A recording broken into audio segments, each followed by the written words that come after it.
Assalamu alaikum wa rahmatullahi wa barakatuh. This is Najwa Hussaini with Azadi News. Bilateral cooperation only way to resolve repatriation issue, Burmese Minister tells General Assembly. Campaigners say Burma students face jail over anti-war pamphlet protest.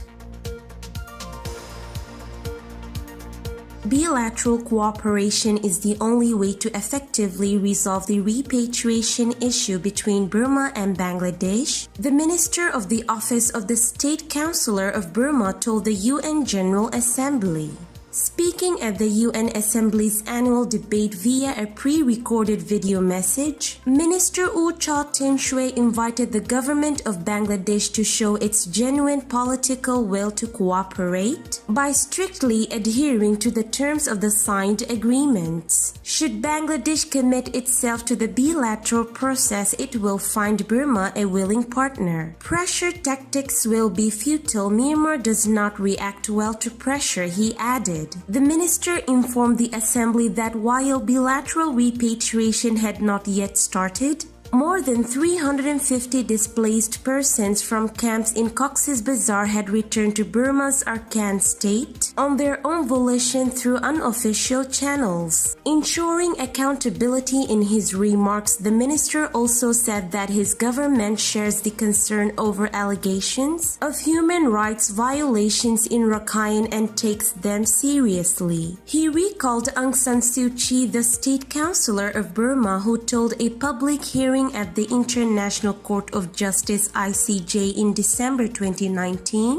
that if war crimes or human rights violations were committed, they will be investigated and persecuted by Burmese criminal justice system. This is our right, our obligation and our commitment, and it is important for vital domestic processes linked to constitutional reform and peace in Myanmar, added the minister, noting steps taken by the government towards accountability and reconciliation. He said that Burmese has taken a whole-of-nation approach, mobilizing the strength of its people through volunteerism and sharing spirit in the fight against the pandemic. The measures, he added, proved successful in coping with the first wave of the virus, but his country is now facing a second wave. The government has been making parallel efforts both in protecting public health and mitigating the economic impact by implementing its COVID-19 economic recovery plan. Despite the risk of virus import, we are bringing back all our citizens and migrant workers who are facing difficulties in foreign countries where they have no access to social protection, he said. In his remarks, the minister also spoke of the dangers posed by terrorism and hate speech, as well as efforts of his government to promote social cohesion,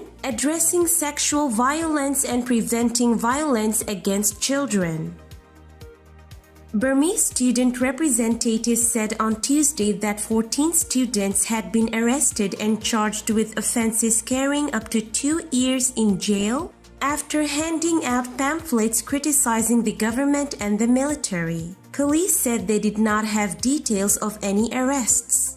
A government spokesman was not immediately available to comment. The detentions and charges were reported by the All Burma Federation of Students Union (ABFSU), which represents the interest of students across the country, as well as Campaign Group Assistance Association for Political Prisoners (AAPP) and New York-based Human Rights Watch. The ABFSU and HRW identified some of the students who had been arrested, and Reuters saw 4 of those they named appear in court on Monday. The ABFSU was at the forefront of pro-democracy protests that paved the way for the first civilian government in half a century coming to power, and the arrest of its members come weeks before a November 8 election that has urged Burmese citizens to boycott.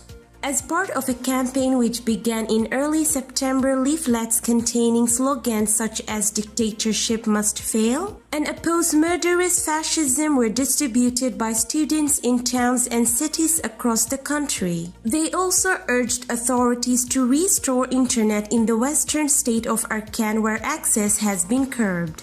The ABFSU said the 14 students had been detained in raids on their homes or university campus since mid-September and later charged, and that about a dozen others were in hiding. All we want is a country which values basic human rights and democratic standards, a 21-year-old student among those in hiding told Reuters by phone. An officer at a police station in Mandalay, where the 4 students appeared in court on Monday, referred questions to a superior who was not available for comment. Police in Metela and Pei townships, where campaigners said students were detained, told Reuters by phone they had no details. The conflict in Arakan has displaced tens of thousands of people and killed dozens since it flared in early 2019. The United Nations Human Rights Chief has said civilians had been targeted or attacked indiscriminately in abuses that may amount to war crimes, accusations Burma denies.